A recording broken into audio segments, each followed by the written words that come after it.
지금 우리가 자본주의 사회에 살고 있는데 사회주의 경제와 자본주의 경제가 지금 막 경쟁하고 있지 않습니까? 미국과 중국이 패권 다툼을 하는데 중국은 사회주의, 미국은 자본주의지요. 그 어느 쪽이 이기느냐? 뭐 세계 운명이 달라지지요. 그런데 자본주의, 민주주의가 어디서부터 시작됐느냐? 영국이요, 영국. 17세기, 영국에서부터 16세기, 17세기. 그런데 옛날에는 영국이 섬나라, 아주 후진국이랬습니다. 자체 식량 해결도 잘 안 되는 아주 후진 나라랬는데 그 영국에서 산업혁명이 일어나가지고 유럽에서 프랑스, 독일 제끼고 1등 국가가 된 거예요. 그래서 독일의 막스 베버라는 사회학자가 있었는데 1890년 그때 생각하기를 그 이상하다. 왕년에 영국이 형편없었잖냐. 우리식으로 말하면 따라지 국가 아니랬냐. 그런데 어떻게 영국이 유럽의 선두 국가로 산업혁명을 일으키고 경제성장하고 세계로 뻗어가는 이유가 뭐냐? 이 사람이 이제 사회학자니까 안 되겠다. 영국 가서 살펴봐야겠다. 그래서 1890년에 영국으로 갔어요. 막스 베버라는 사회학자가. 영국 가서 몇 달간 있으면서 연구를 해봤더니 결론을 내린 거예요. 신앙이다, 신앙. 교회다, 교회. 영국인의 신앙이 영국을 발전시켰다. 이건 뭐 세계적인 사회학자니까 학문적으로 그걸 깨달은 거예요. 그러면 영국 교인들 중에도 캐톨릭 교회, 또 무슨 성공회, 또 장로교, 청교도 섞여 있단 말이에요. 그런데 연구를 해보니까 청교도 신앙, 장로교 교인들이 영국의 국민 정신을 바꿨다. 그래서 영국 경제가 일어나고 국가가 부흥해졌다. 그러면 청교도다 장로교다 어디서 시작됐느냐? 스위스에서 제네바의 칼빈 선생. 칼빈은 안수받은 분이 아닙니다. 평생 평신도로서 종교개혁 운동의 지도자로서 역할을 했는데 이 칼빈 선생이 매주일 성경을 가르친 거예요. 그 성경을 가르치면서 창세기부터 계시록까지 쭉 가르치면서 성경적인 생활 윤리를 가르친 거예요. 정치도 교육도 문화도 성경 바탕 위에 세워져야 된다. 그래서 칼빈한테서 성경을 배운 개혁자들이 영국에 가가지고는 청교도가 된 거예요. 퓨리탄.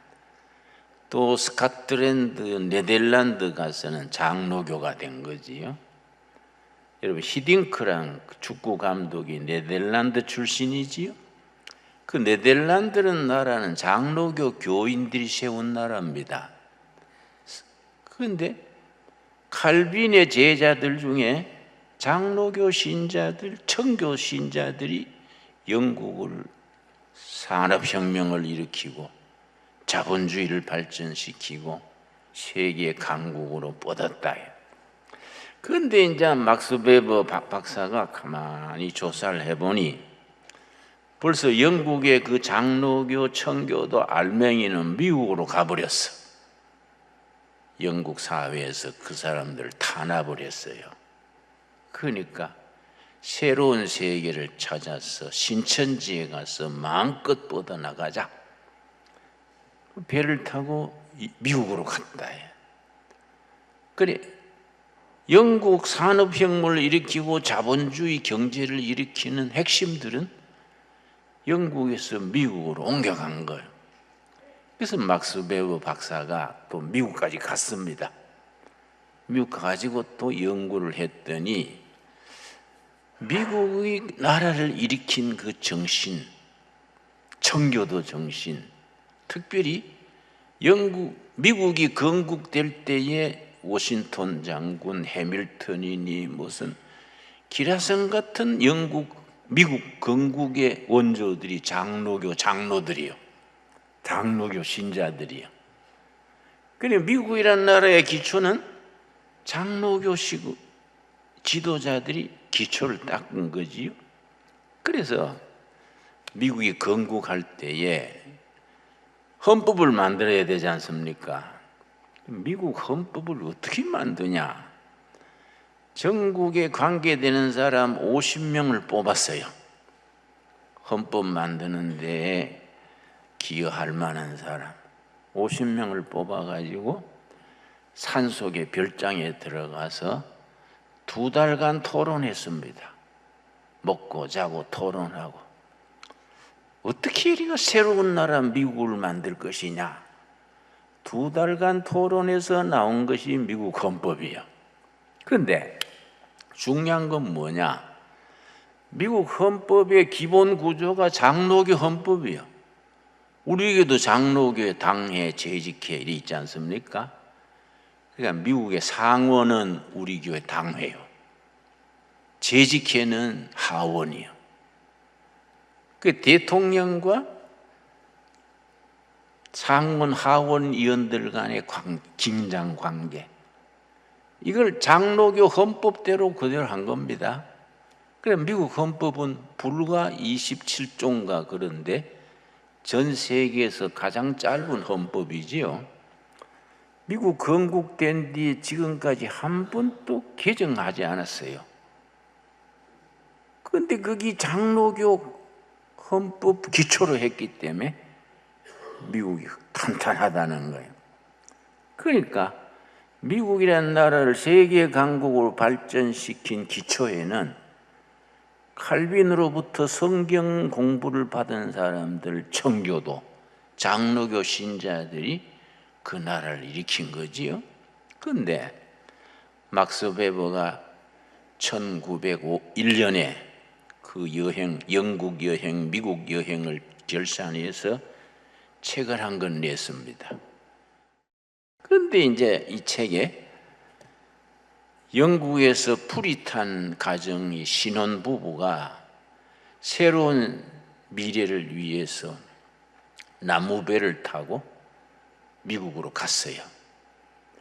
미국 가가지고 무슨 사업을 했냐면은 초 만들고 비누 만들고 신혼부부가 그걸 했어요. 그때는 인구가 적으니까 뭐 고객이 판로가 적지요. 그러니까 가난하지요.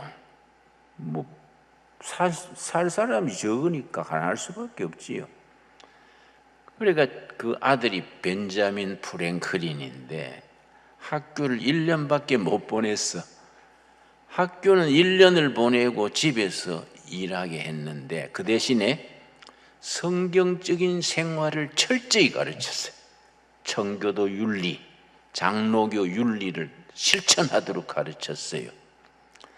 이 사람이 미국 건국 초기에 아주 대통령 외에는 높은 자리 고루고루 했는 미국 산업사회의 정신적 기초를 닦은 사람을 벤자민 프랭클린이라 그래요.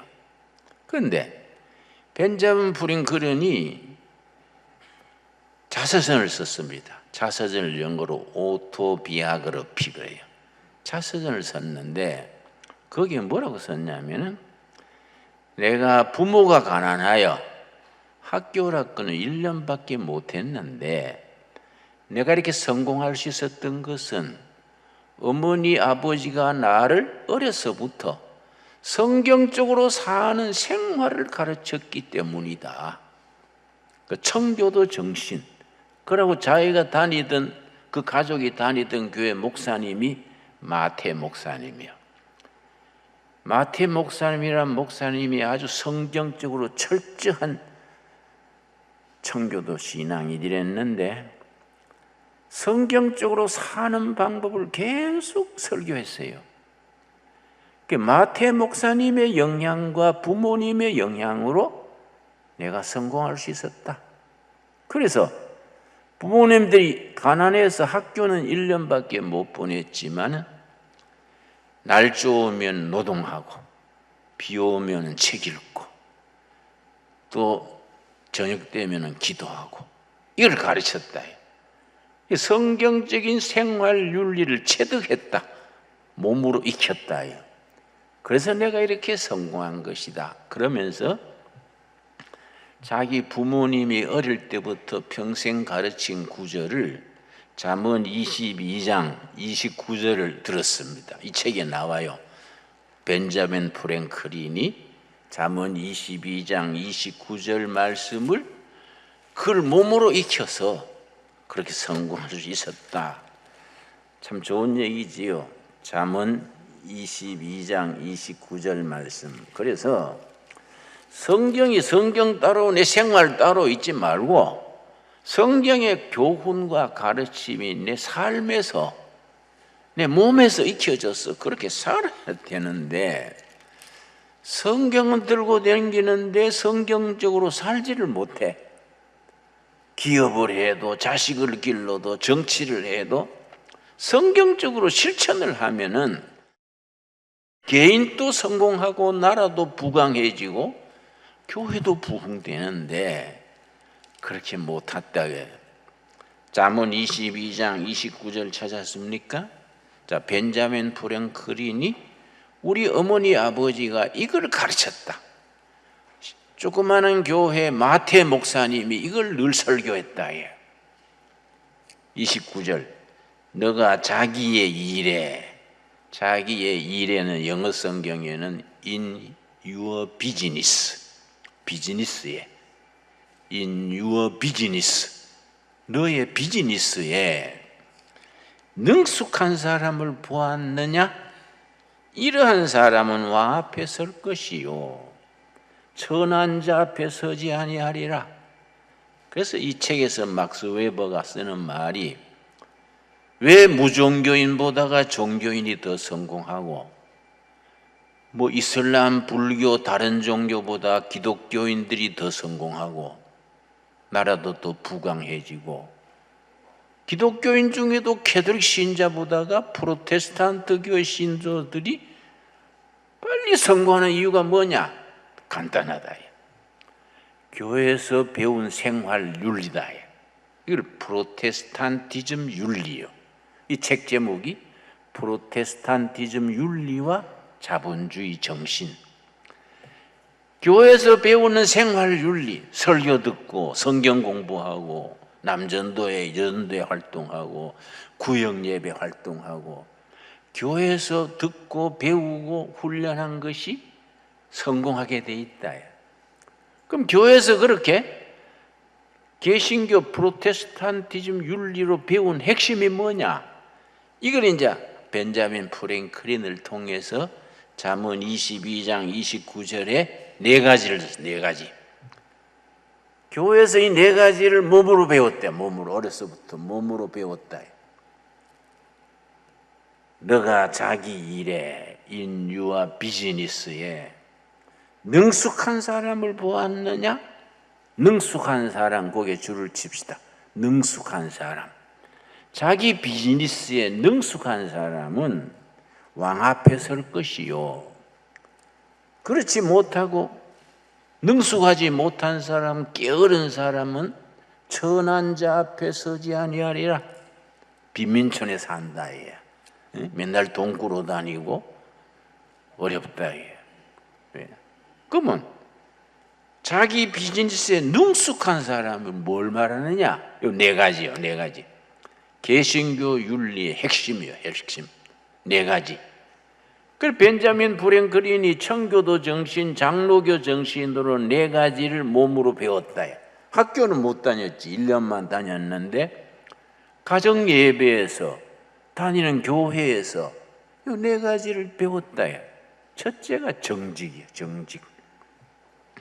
둘째가 근면, 부지런한 거예요. 셋째가 절약. 넷째가 절제. 요 네 가지. 네 가지를 어려서 배워가지고 그걸 실천했더니 자기가 이제 미국 독립한 뒤에 프랑스 대사로 가가지고 프랑스 왕 앞에 섰지요. 또 영국의 대사로 가서 영국 왕 앞에 섰지요. 5나라 왕 앞에 섰어요. 5나라 대사를 가가지고. 그러니까 여기에 능숙한 사람은 왕 앞에 설 것이요. 자기는 그렇게 실천한 거예요. 그렇게 하지 못한 사람은 천한 자 앞에 서리라.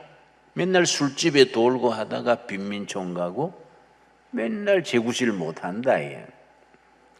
그러면 능숙한 사람 네 가지. 첫째 뭐라 그랬습니까? 정직. 둘째 뭡니까? 근면. 셋째 뭡니까? 절약. 절약을 했는데 절약에서 남은 돈이 이 내 끼냐? 아니다. 하나님이 맡긴 거다. 하나님이 맡긴 거니까 하나님의 뜻에 맞게 써야 된다. 이걸 정직이 정신 그래.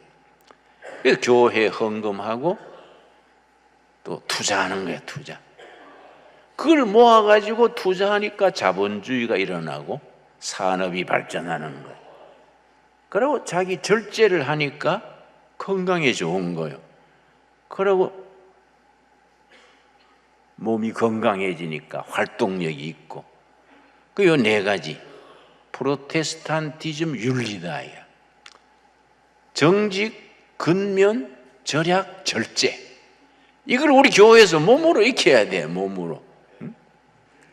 그래서 벤자민 프랭클린이 자서전에서 자기가 16살 때 어머니 아버지의 가마와 마태 목사님의 교훈으로 나는 평생 동안 이걸 실천한다. 그리고 13가지를 적었어요. 그 속에 절약, 겸손, 인내 쭉 있는데 이걸 벽에다가 붙여놓고 매일 확인하는 거예요. 저녁에 자기 전에 오늘은 내가 절약했냐? 동그라미. 절제 못했으면 X. 매일 그걸 한 거예요. 그 자서전이 거기 나와요. 그래서 내가 중학교 2학년 때 그걸 읽었지요. 벤자민 프랭클린 자서전을 읽으면서 그 좋더라고요. 나도 그 13가지를 벽에 붙여놓고 체크해보니까 나중에 못한 것이 X가 너무 많아. 동그라미가 몇 개 없어. 그래도 내가 한다고 했는데 내가 중학교 2학년 때 그래 했기 때문에 내 아들이 중학교 2학년 됐을 때 그 책을 샀어요. 아들한테 주면서 네 아버지가 네 중학교 2학년 때 읽어서 감명받은 책이다. 니도 한번 읽어봐라. 그러니까 아버지의 신앙과 삶이 자식한테 들어 이어지는 거예요.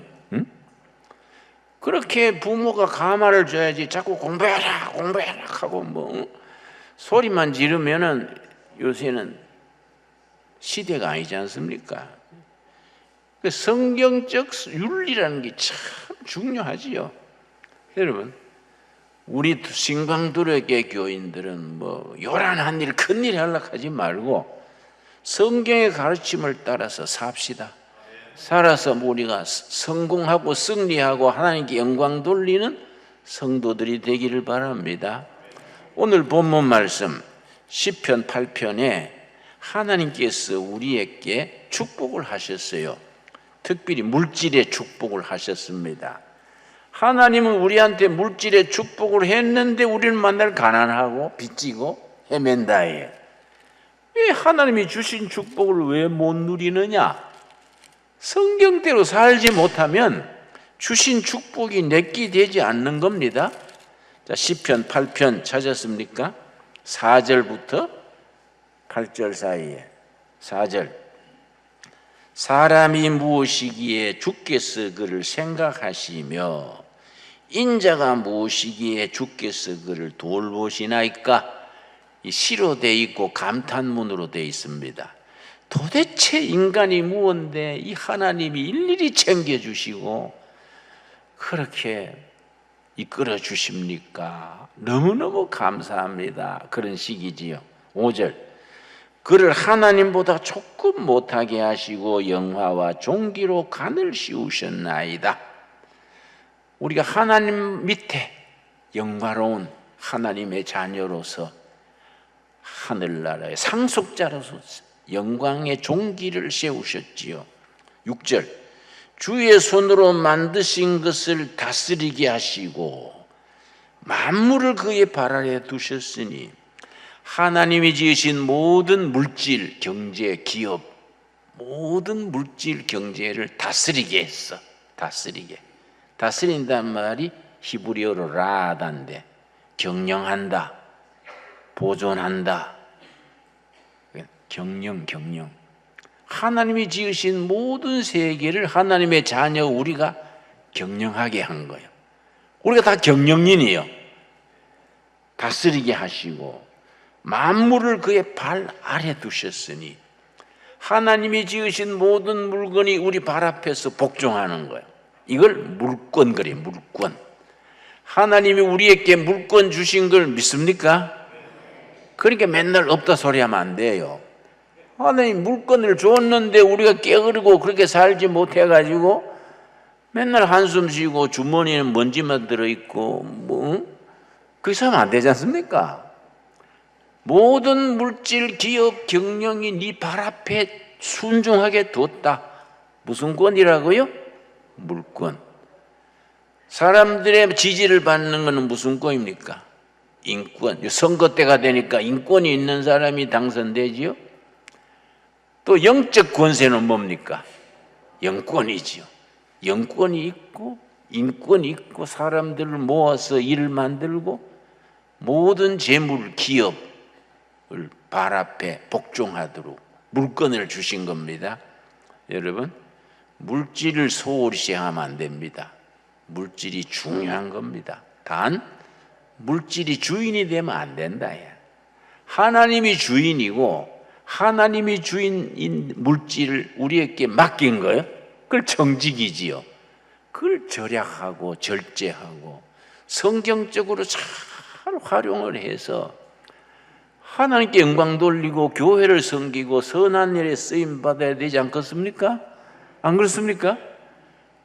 그러니까 이런 일에 우리가 열정을 가지고 끈기 있게 나가야 되지요. 그 우리 두레 정신은 신광 두레교회 기본 정신이 있습니다. 발바닥 정신, 바닥. 그래서 내가 목회를 50년 했는데 제대로 한 거 없지요. 뭐 맨날 엎치락 뒤치락 욕도 먹고. 그래서 너가 전에 우리 교인이 나한테 목사님은 특기가 뭔지 아십니까? 내 특기가 뭐인데? 그때 망하는 거 아닙니까? 하도 뭐 뒤집고 망하고 빚잔치 하고 하니까 빚쟁이들한테 끌려가고 뭐 그러니까. 그런데 50년 지났는데 끈기가 끈기 있게 버틴 거예요. 응? 숨 쉬고 있는 한 기회는 온다. 그래, 우리 남양만에서 농촌에 목회하다가 뭐 돼지단지 소단지 하다가 뭐 빚지고 해서 교인들이 예배 시간에 한숨을 푹푹 쉬길래 내가 교인들한테 여러분 손을 다 올리시오. 오른손 다 올렸지. 목을 잡아보시오. 다 왜 그러나 해서 막 잡았지요. 목이 붙어 있지요. 예, 목이 붙어 있으면 기회는 옵니다. 아멘 없습니까? 예? 숨 쉬고 숨이 끊어지면 안 되지. 숨 쉬고 목이 붙어 있으면 기회는 온다. 야. 그 기회를 누가 주시는 겁니까? 하나님이 주시는 거예요. 응? 그러니까 말씀 붙들고 숨 쉬고 목 붙어 있으면 돼요. 그렇지요? 그래가지고 하나님이 주신 물건을 누리고 그걸 우리가 선교도 하고 교육도 시키고 정말로 한번 떠들썩한 교회를 이루어가야 안 되겠습니까? 예. 그래서 우리 신광두레 교회는 그런 가슴에 앰비션, 그 열정이 있는 성도들이 모여야 돼. 열정을 가지고 끈기 있게, 뭐 잘 안 된다고 자꾸 뒤집고 하지 말고 끈기 있게. 왜냐? 임마누엘 하나님이 우리 편이다 이거야. 그걸 믿으시지요? 하나님이 우리 편이면 뭐 끝난 거지요. 그걸 가슴에 딱 품고 정말로 신바람나게 하나님의 일꾼으로 살아가고 하나님이 기뻐하시는 교회를 세워갈 수 있게 되기 바랍니다.